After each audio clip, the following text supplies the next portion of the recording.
Oh, Merry Christmas, everybody. How are we doing?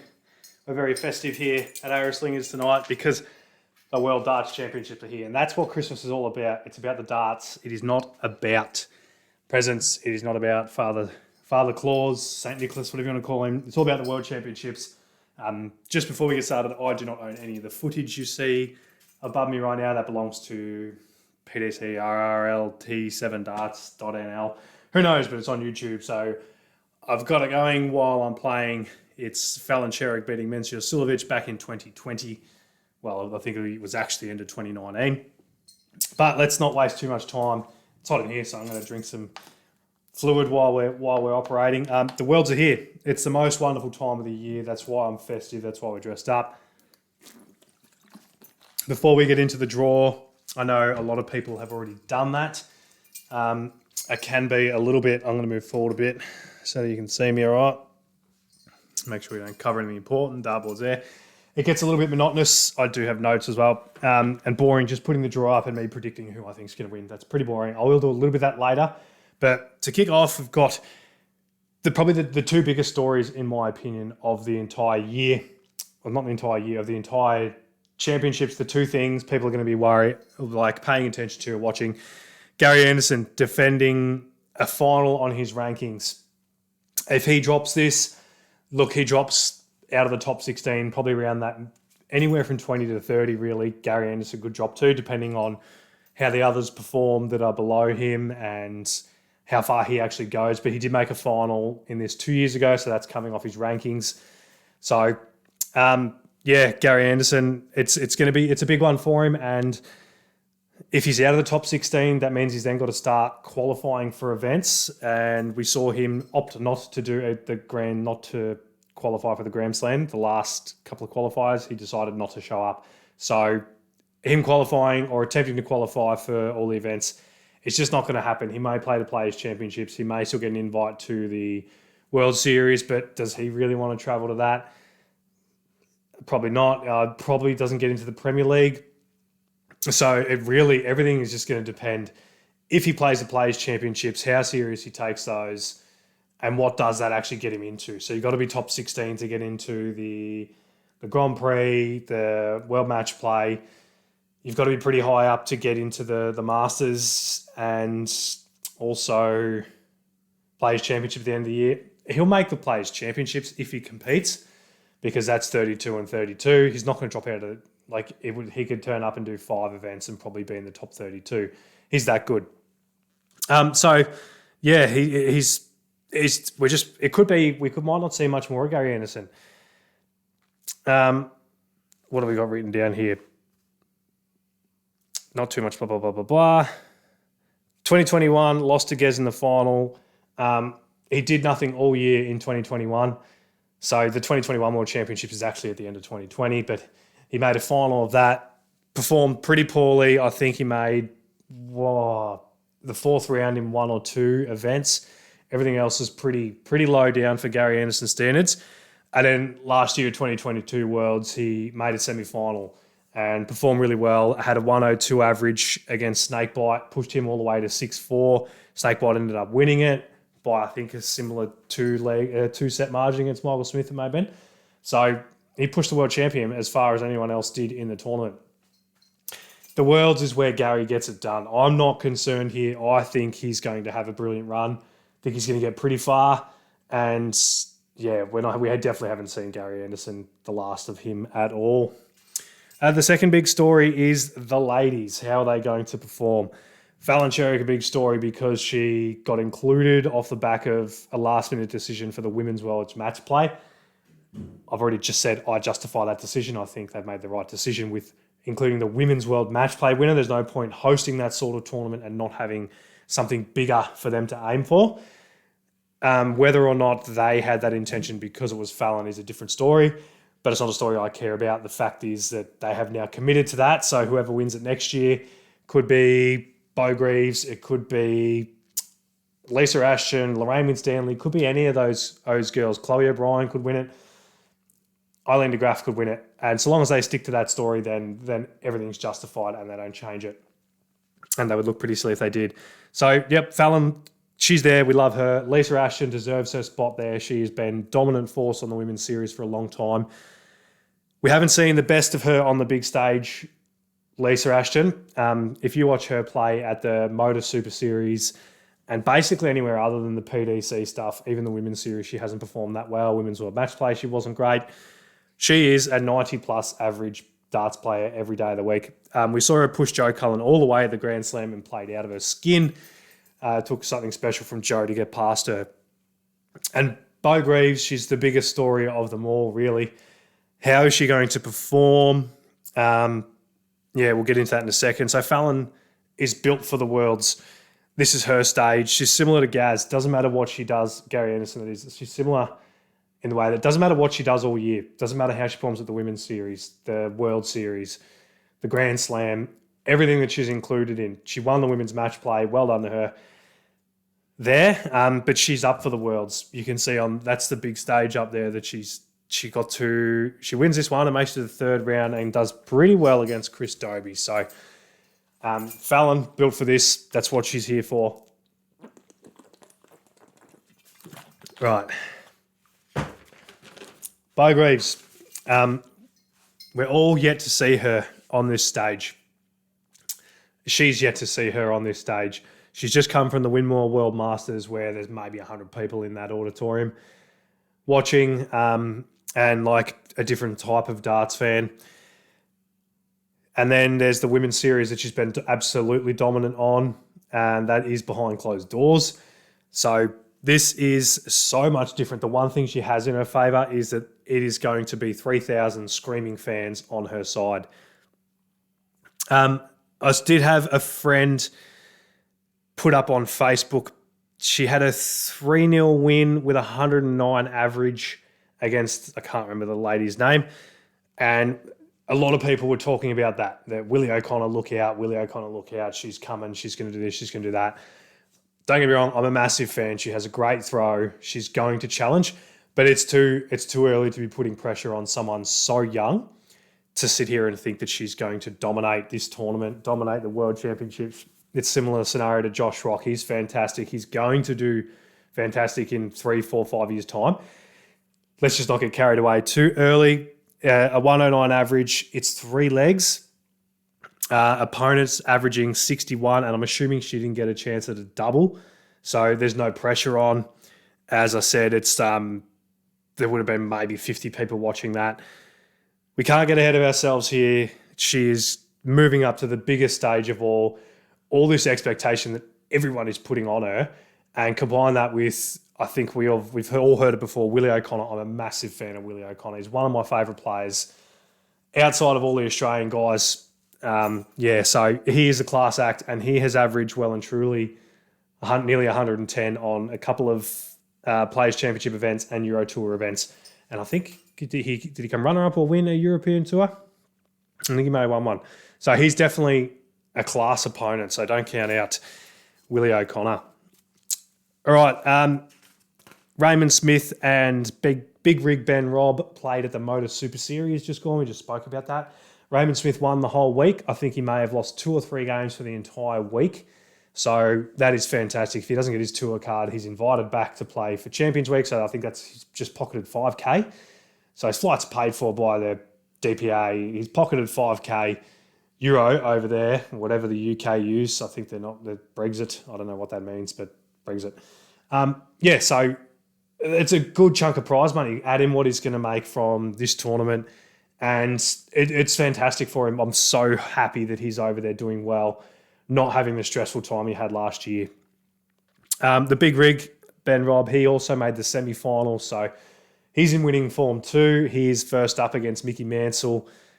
Different cat. He's a little bit slower, Mickey Mansell, and he did struggle in 1 or 2 of his, not struggle, but definitely looked off pace when he was playing the slower players. Not that Mickey's super slow, but slow enough to throw you off your rhythm when you're a quick player. But we've said it before, we'll say it again. Winning creates winning. And that is what Raymond Smith and Ben Robb have both done. Karol Sedlacek and Mickey Mansell had not even been playing. So, yes, it is a massive advantage that those two have now. All right, so now we're going to do how we looking. Sherrick's up one set. Woo. How are we looking? We're going to have a look at the draw. As I said, this is probably the boring part, but I'm just going to give off my vibe. I'm not going to put it up and go through every single match like some others do. I think that's a tad boring and everyone's done it. So I'll just run through quickly a little bit about each quarter of the draw. And we'll go from there. We'll have a bit of a better look at the Aussies as well. So the top quarter, seeds 1 and 8, James Wade and Gerwyn Price. Lisa Ashton is playing Ryan Meikle in this, with the winner to face off against Raymond van Barneveld. Winner of that will go on and play Gez. Look, I think Lisa wins this. No stress. I think she's a class above what Ryan Meikle's at. No disrespect to Meikle, but he just hasn't come along like we all thought he was going to. But probably loses to Barney. Barney's a class act, and he's playing great darts at the moment. But I think she gives up a good challenge, and I would not be surprised if she gets up. The other lady to play in this quarter, Bo Greaves against Willie O'Connor. As this has been talked up to be one of the biggest matches in the first round / into the second round tie. So one of those 3 lots of players. I've got a better one for you in the next quarter that is by far and away the best section, the best 3 players in one little spot. You know what I mean? Best game coming into the round 2 game. It's an absolute cracker. But yeah, so Willie O'Connor versus Bo Greaves, and I think you're going to find Willie O'Connor wins that. Is it going to be the best match? Who knows? If they both put up a 110 average like they can, yay. But if Willie O'Connor's off and throws his 80, if Bo Greaves off and throws her mid-70s, it's not going to be a great contest to watch. It might be tight.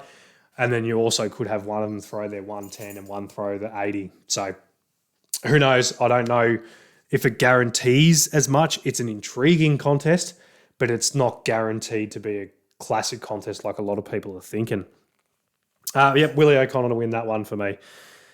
Whitlock and Mal Cumming are also in this quarter. The Wizard plays Christian Perez, who I think he played at the Grand Slam. He gets that done, no worries. Then he will play Jose de Souza. Oh, I think the Wizard will get that one done too. And then probably Ryan Searle, potentially Gerwyn Price. And I think he gets all the way through to a Gerwyn Price matchup. So big run for the Wizard. Mal plays Alan Suter. Definitely a chance in that, but Suits had a great run at the Grand Slam, was it? And also last year's World. So he loves this stage, Alan Suter, so that'll be interesting. Mal's definitely a chance, though. Mal plays a solid high 70s to almost 90 average consistently. So if Suter's off, you know Mal's a big chance because he doesn't drop too much, Mal. He's pretty solid, pretty consistent around that. I would say he's normally around that mid-80s to 90 mark. So that can get it done if Alan Suter's off. No stress about that. And then Daryl Gurney. Daryl Gurney, you got no idea what's going to happen there. Probably 1 in 5 matches, Gurney's playing out of his skin, 100-plus average. The rest of it, he's not so good at the moment. And then potentially Danny Noppert. So out of this quarter, I think Gerwyn Price and either James Wade or Danny Noppert make the quarterfinals. So what we're going to do, I'm going to tip the quarterfinalists, and then from later on we'll go back through all the quarters and see who makes the semi and the final and the winner. So Gerwyn Price, there's been a lot of talk about his form, and interestingly here, a lot of people saying he's not quite in form. That is so far off the mark, it's not funny. He's played a few exhibitions. I know they're exhibitions, but he's gone absolutely nuts. He threw a 1.32 average against Ricky Evans. He won every exhibition thing that he was in. Gez is on. Gez is on, trust me. Quarter 2. Everyone is on Bully Boy here. He's been incredible this year. He got his first major title. Every single pundit is on Michael Smith to either win this or make the final. I'm not saying I'm not on him. It's just not going to happen that easily. I think he's got a smooth run through to round 4, and then he'll face up against either Damon Hedder or Joe Cullen, I reckon. And I think it's going to be Damon Hedder. So Damon Hedder, a bit of a challenge. Like he'll face Daniel Larson or Adrian Lewis, but I think he gets that done. No stress. And then Joe Cullen or the Ricky Evans Fallon Sherrick matchup. So that's a pretty interesting little tie there. Fallon Sherrick, Ricky Evans.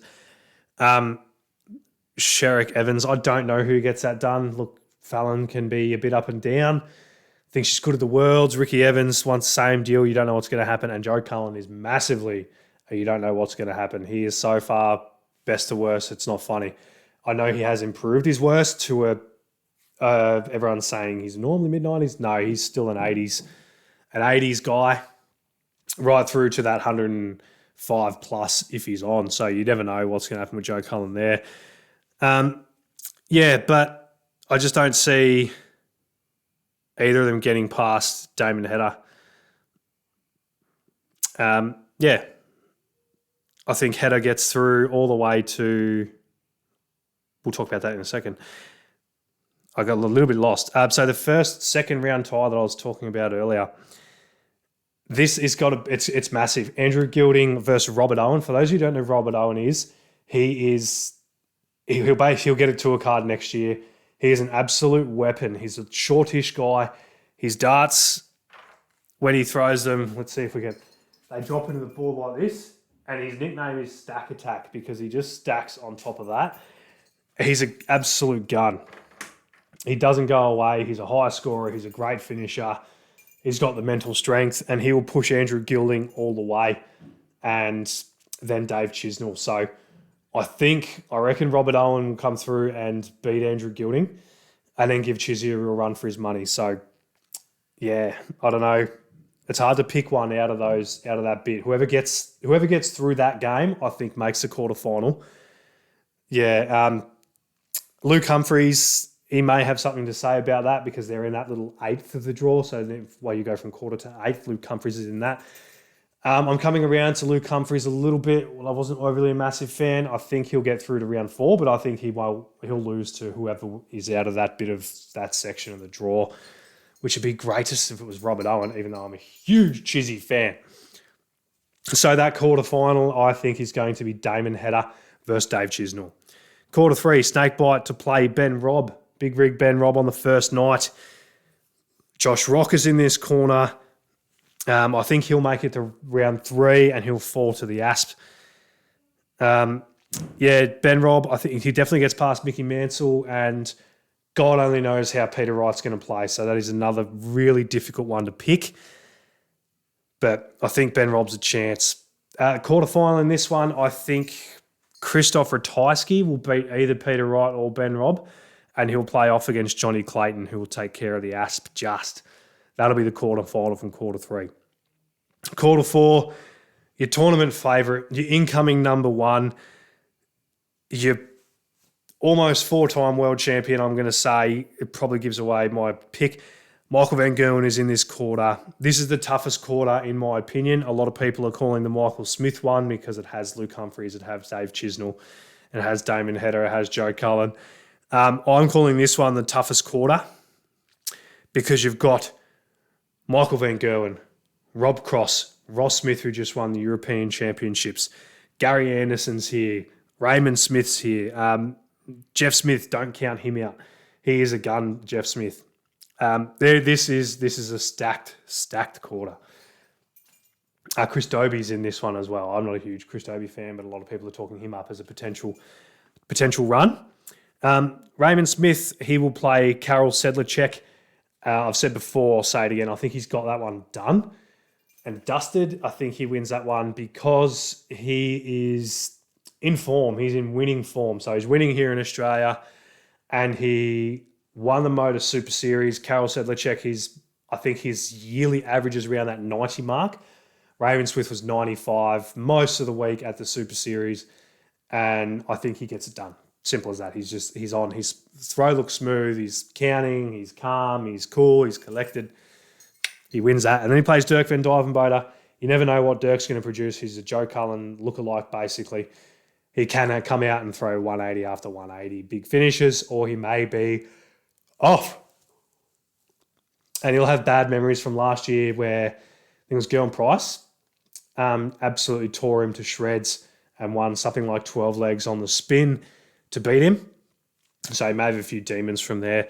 I think Raymond Smith wins that one as well. I think Raymond Smith goes all the way through to probably play Jeff Smith, and then he'll run into Michael Van Gerwen in the 4th round. Unfortunately, I'm going to say it's probably where his run ends. I can't see anyone beating Michael Van Gerwen at the moment. But you never know. I'm going to be in his corner and I'm going to be absolutely screaming for him to win. But I just don't see him getting through Michael Van Gerwen, unfortunately. So quarterfinalists from this corner. I think Gary Anderson gets through. I think he is just too classy. He's too good. It's the World Championships. He's had a massive break now. I guarantee you he's practicing. Now that he's not playing every other day, he's not away every weekend, he's home with his family, he's had a lot of time home now because he wouldn't have played the last lot of Players' Championships. He wasn't at the Players' Championship finals? He might have been at Players' Championship finals. I can't remember. I don't think so. But he definitely wasn't at the Grand Slam. He's had a lot of time off now, and I reckon he's been on the practice board. So, MVG versus Gaz. All right, from there, I think Gerwyn Price beats Danny Noppert or James Wade. I can't split the Wade-Noppert game. They're too similar. They're both... Noppert's probably got him covered in the scoring, but you never know what James Wade can do. But I just can't even pick between Noppert and Wade. So, but it doesn't matter who it is, that Gezi gets them done. Second quarter, Damon Hedder to beat Dave Chisnell. Pretty simple. Quarter 3, Johnny Clayton will beat Christoph Ratajski. Quarter 4, MVG to beat Gary Anderson and almost wrap up that nice little rivalry that we had for so many years, the Gary Anderson, Michael Van Gerwen, the Dr. It was just fantastic for so long to watch those two go at it. And this will just about be their last big clash. So semi-final one, I think Gez probably gets Damo's number and put an end to Damo's massive run, although Damo can go all the way, no doubt about it. His stats for the year show that he is a class player. He's in the top 3 or 4 for most stats. And this will be where he steps up, puts in that big stage performance and pushes on next year, and he'll get a major next year. In the other semi, I think Michael Van Gerwen beats Johnny Clayton. Bit of a return, I'm tipping, for Johnny Clayton to form right up through to a World Championship semi-final. Now the final, Michael Van Gerwen versus Gerwyn Price. That's my tip. Now, I know it sounds a bit soft and not really out there to say that that's going to be what it is, but I'm tipping who I think is going to make it. It's as simple as that. There's no point beating around the bush and hoping and praying for me to say Josh Rock's going to win it or Bo Greaves going to make the final. These guys are the best in the world for a reason. Snakebite's off. He's got his reasons for being off. His missus has been unwell. We wish her well. I think she's back designing his outfits at home now, which is brilliant and fantastic because it wouldn't be the Worlds without Peter Wright dressed up. And I think he's on first night, so that really gets Christmas cracking. So other than that, Michael Van Gerwen, he's won the Premier League this year. He won the World Match Play. What did he win? The Grand Prix and the Players' Championships. So 4 massive majors with an incoming potential World Championships. That's why he's going to make the final, because he's the best player in the world at the moment. Gerwyn Price, he also is the best player in the world at the moment. He's number 1. And some of the stuff he's produced this year, you saw him at the World Match Play have a brilliant run and only get stopped by Michael Van Gerwen. He had that night of the Premier League where he hit 2 9-darters and looked absolutely unbeatable. He's hit 4 9-darters for the year. He's producing spells that no one else produces. As I said, he had that match against Ricky Evans, a 1.32 average at the exhibition. Gerwyn Price is up there with Michael Van Gerwen, battling out to be the best player in the world at the moment. That's why they're going to be in the final. And I have no shame in saying that and not going on a limb and picking someone random, because they're going to do it. From there, I think Michael Van Gerwen takes it out. I think he will run away from Gerwyn Price in the end. I'm not too fussed. Like, there's no one in darts I don't like. There's no one in darts that I overly love besides all my Aussie guys. But I love Gerwyn Price. I love Michael Van Gerwen. I'd love to see the Asps get there. I'd love to see Luke Humphries get up and win a Worlds. The story of Josh Rock or one of the ladies making a really deep run, Raymond van Barneveld on his comeback, coming back into form, making the top 32. There's so many stories you want to happen. I can't physically pick one I would love, but personally, Gerwyn Price, I'd love to see him win it again. I think he deserves to win it again. I think he's a superstar for the game. He's harshly dealt with by the public for having a confident persona. He gets absolutely criticised and slammed, which is just wrong. So how's Fallon going? Or she's about to put in a run. I guarantee you that right now. What would we say? Anything from all those tips to get to a Gerwyn Price, Michael Van Gerwen final and an MVG win? It all means nothing at the moment. If that's tipping too far, anything up to round 3 is semi-educated for me, but form can chop and change. So, for example, if Ben Robb gets through night 1, he beats Mickey Mansell and then takes on Peter Wright and wins, he's not up until after Christmas. And that's going to be 13, 14 days till his next match. Anything can happen in that time. You may see someone stumble at the first hurdle. Michael Van Gerwen may not get through his first match. Raymond Smith may go up and produce a 110 average, and then everyone goes, whoa, hang on a minute. He looks sensational. So you just don't know what's going to happen. So anything past the third round, don't worry about it. We'll keep coming. We'll do some shorter, sharper episodes, probably before and after the Aussie boys and Kiwis get on the stage and strut their stuff. So we've got Ben Robb coming up. So as soon as he's done, we'll put in another quick episode. We'll do some little 5-6 minutes, look at the next days, the next session, the next Aussie coming up, just so you don't miss when they're on. Ben Robb will be on Friday morning, 5 a.m. Should be on KO Sports, Fox Sports, PDC, TV if you've got it. That'll be fantastic. And what else are we going to talk about? My Group 2 granny. We spoke last week about my change to the shot tribal weapon Koa. That worked. I won my group. I'll progress to Group 1 next year. I produced a 70.87 average, so that is by far and away, not by far and away my best. That's 1 point better than my best of 69. But all season, the last 2 seasons, I've been around 58 to 60, basically every game. I cannot break above 61, and I don't really drop below 58, 57.